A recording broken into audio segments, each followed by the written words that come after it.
raxiim marka koowaad waxaan soo dhaweynayaa wasiirka wasaaradda ganacsiga iyo warshadaha dowladda federaalka Soomaaliya waxaan sidoo kale soo dhaweynayaa wasiirada wasaaradda ganacsiga ee dowladaha xubinta ka ah dowladda federaalka ah mar labaad baan leenahay ku soo dhawaada Puntland mar kalena ku soo dhawaada wasaaradda ganacsiga oo dhigiinaayo Puntland warbixin yar oo la xiriira wasaaradda hadda ay siiyo wasaaraddan waxay ka kooban tahay saddex waaxood oo ah ganacsiga warshadaha iyo maalgashiga runtiina waxa aad hadda u shaqeeya very active waa qaybta ganacsiga waxyahan kaleeto oo warshadaha iyo maalgashigana laftigooda active waa yihiin laakiin hawl badan baa ku socota dhawaan waxaan qabanay shirkii maalgashiga oo runta ay ka soo qayb galeen ilaa 150 company iyo 400 oo qof oo ganacsato ah lacag gaaraysa 460 milyan bay ku balaj gareeyeen inay waddanka maalgashanayaan fursad weyn bay noo ahayd Puntland oo ahayd runtii in maalgashigaasi dhaco shaqaalaha wasaaraddu wuxuu ka kooban yahay wasiir konton isugu jira gobolada Puntland oo dhan ilaa 11 office oo magaalooyinka waaweyn ku leenahay qaar kale inaan ku sii darno waa rabnaa runtii structure-ka wasaaraddu waa ilaa 7 waaxood weeyaan marka office oo shaqeynaya waxyahaas structure-ka waxa naga caawiya World Bank runtii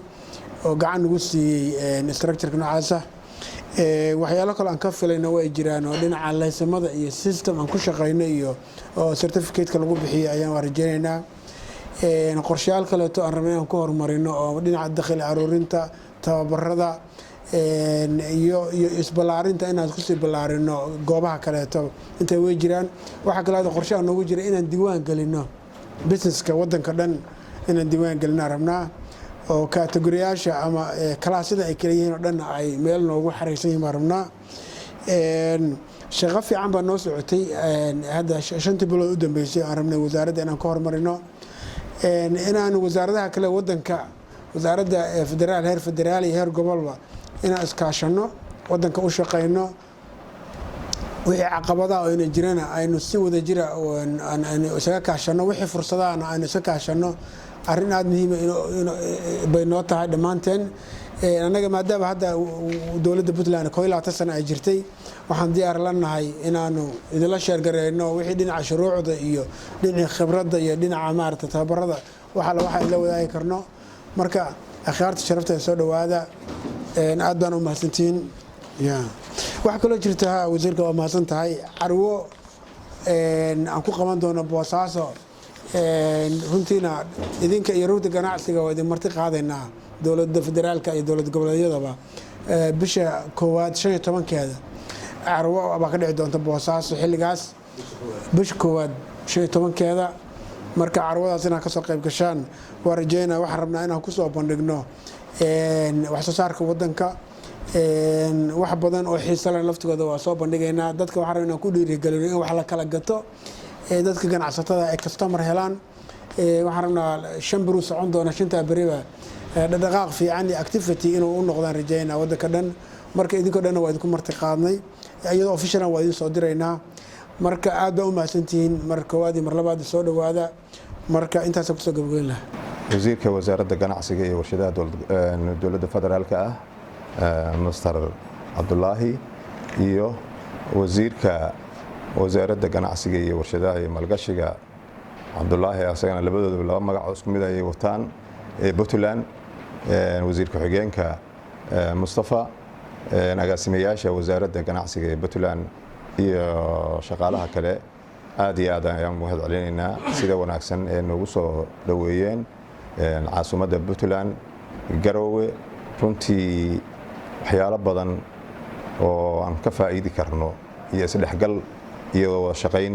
iyo kalsooni badan ayaa nooga siyaaday imaanshaha maanta shirka halkan aan uga soo qayb galnay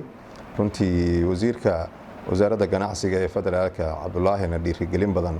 iyo juhdi badan uu hadda maanta ilaa xalay aan wada qaadanay wuxuu tusaale badan ku bixiyay in dalku uu u baahan yahay maantayto in